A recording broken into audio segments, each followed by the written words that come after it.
trouble is you could have halitosis and never know it, and even your best friend won't tell you. Why take chances when there's such a pleasant, extra careful precaution? Listerine. Listerine's whisper copy created a market for mouthwash from nothing. He said that she said that he had halitosis. In 7 years, the company's revenues rose from $115,000 to more than $8 million. Listerine's success in making people desire a cure would be picked up by a vast industry that had been built on the treatment of genuine medical conditions. Henry Gadsden, the head of one of the world's biggest pharmaceutical companies, bemoaned the fact that they could only sell to the sick. In an interview with Fortune magazine, Gadsden shared a vision of the future where drugs companies were more like chewing gum manufacturer Wrigley, selling to everyone.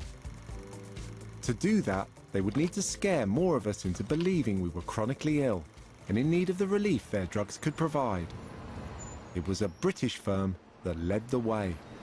In 1984, executives from British drugs company Glaxo came to Manhattan to ask the marketing men to do for them what they'd done for Listerine and find them a disease. Glaxo were launching a powerful new heartburn medication, but they had a problem. Zantac was a prescription-only drug, and most people bought heartburn remedies over the counter from their local pharmacy. They would have to be persuaded to visit the doctor instead. I've come to meet one of the branding experts who came up with the solution. Vince Parry, then working at Saatchi & Saatchi, told me how he helped to transform the way drugs are marketed. You want people, instead of going into the drugstore and buying Tums or Rolaids, you want them to go to a doctor's office and get a prescription for a chronic medication. That's a vastly different behavioral change you're asking for. We have to put a name around that, and we have to put a serious rationale around it to justify the complexity of that transaction. In other words, we're going to go out there and make a big deal about this therapy, but no one yet knows they need it. Most doctors agree it's normal to suffer occasional heartburn, but when it doesn't go away, the diagnosis might be GERD. What was essentially heartburn became the far more fear-inducing gastroesophageal reflux disease, a name soon being heard everywhere. When it happens at least twice each week, you may have GERD or gastroesophageal reflux disease. People are afraid of being diminished, of being less than normal, of being substandard. When they hear that there's a name for that condition, they can go talk to a doctor and maybe get a medication for it. That takes away the terror of not being normal. Today, clinicians worldwide use the term GERD to explain patients' symptoms of heartburn or acid reflux. By the time its patent expired, over 240 million people worldwide had Zantac prescriptions. This one drug made Glaxo $3.5 billion every year. Zantac's success helped change the very idea of what constitutes medicine. Soon drug companies were offering cures for all manner of obscure physical conditions and strange psychological syndromes. Don't you think the drugs industry, given its immense power, has a duty to step back from these syndromes rather than to be giving us more medication for more syndromes? You can't underestimate demand from consumers. People want relief, and they want quick relief so badly that it's almost difficult not to provide it for them.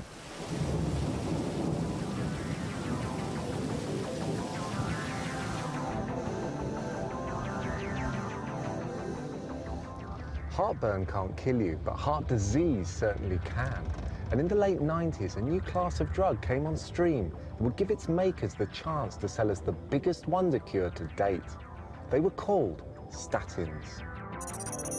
Now, new machines like this make it far easier to find people with very high cholesterol levels.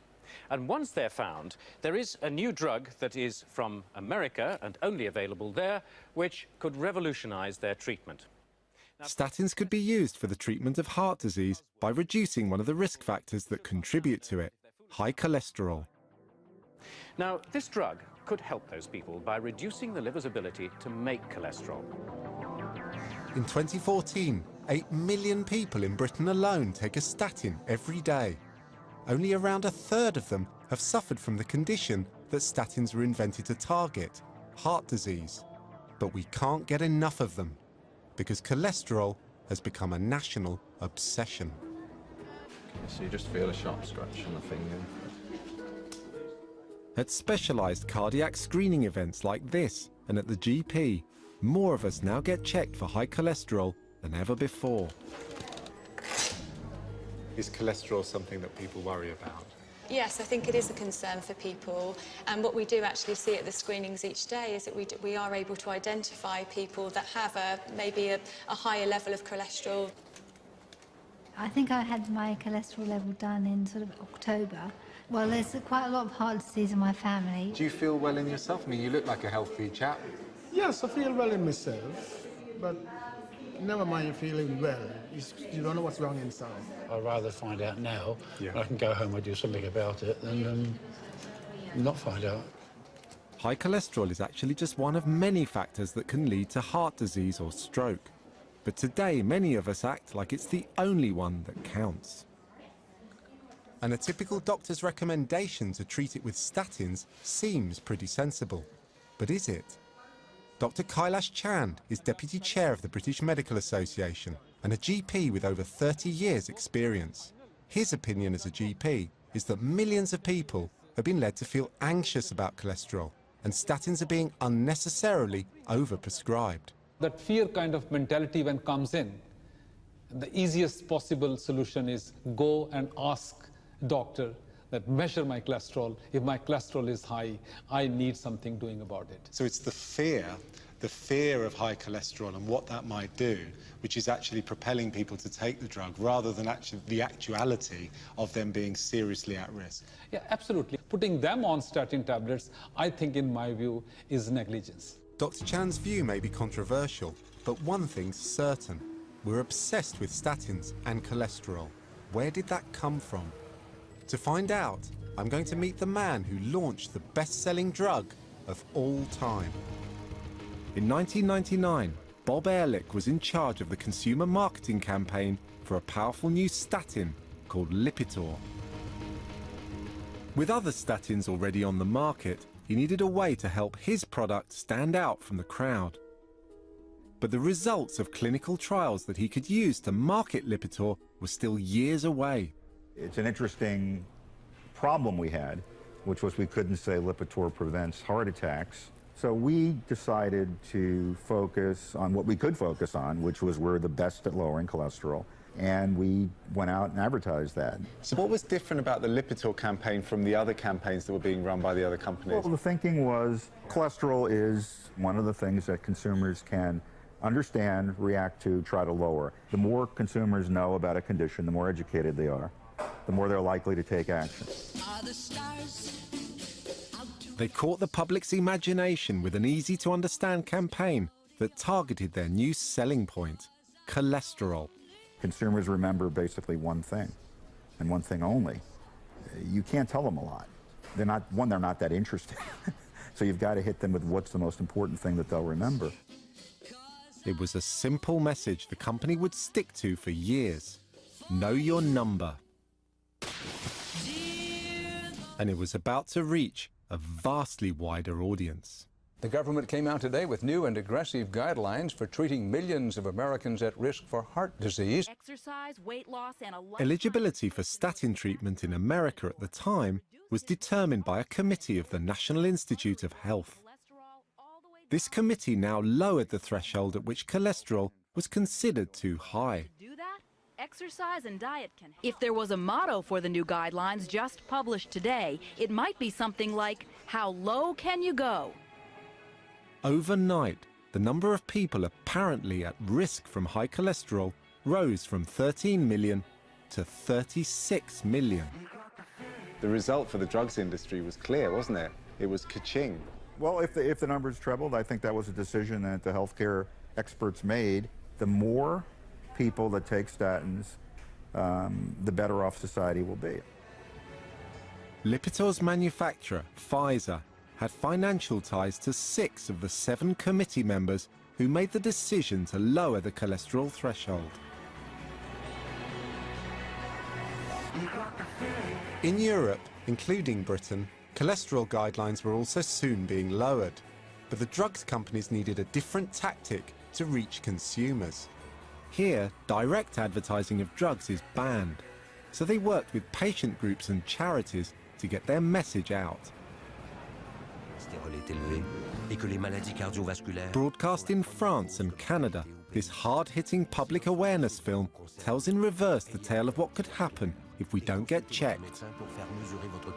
It was sponsored by the Lipid Nurse Network and Canadian Diabetes Association, but it was paid for by Pfizer. More than 1 in 500 of the population has a specific genetic defect, which doubles the cholesterol levels in the blood. In Britain, Cholesterol Charity Heart UK offered the public advice about high cholesterol with a highly emotive campaign. I'm one of those 500, and I didn't realise until it was almost too late. Among their various commercial partners was Pfizer. Heart UK is passionate about preventing premature deaths caused by high cholesterol, and also campaign to improve the detection and treatment of high cholesterol conditions. GPs faced more and more patients anxious about their cholesterol. And in 2004, the government gave them a further incentive to prescribe statins. Family doctors have voted to accept a new NHS contract. At its heart was a new set of performance indicators that would tie surgery budgets to results. For doctors, a promise of better pay and hours. But of course, they have to give something in return. They'll have to meet quality targets. GPs were now required to screen for and treat cholesterol. But some in the medical establishment believe that we are too eager to prescribe statins. So it wasn't just the public who bought into this idea that cholesterol was this scary thing. Government, GPs, the medical establishment, everyone bought into this idea. Yes, you see, GP had to do it. GP had no choice but to bring the cholesterol down. So how do you bring the cholesterol down? Rather than at that stage, in my view, going for lifestyle changes, going for exercise, easiest way found was put them on statins. What we've done is then we overdiagnose and overtreat. Pfizer told us statins have significantly benefited patients and public health by helping to treat cardiovascular disease. And it is a widely held, established view within the medical community that treating patients to target cholesterol levels reduces the risk of cardiovascular events. When working with patient organisations, we always ensure that they are not dependent on any funding we provide and their independence is not compromised. Pfizer also told us that our assumptions misrepresent the responsible approaches to marketing taken by the pharmaceutical industry. In England alone, the NHS now spends over £250 million every year on statins. They are the most prescribed drugs in the country. Henry Gadsden had a vision of selling to everyone, and thanks to the fear of high cholesterol, that vision was closer than ever before. But there was still a limit to the number of people they could sell their cures to, until they realised that no one is immune from risk. The alluring prospect of a limitless market beckoned for industries that could capitalise on the mere risk of getting ill.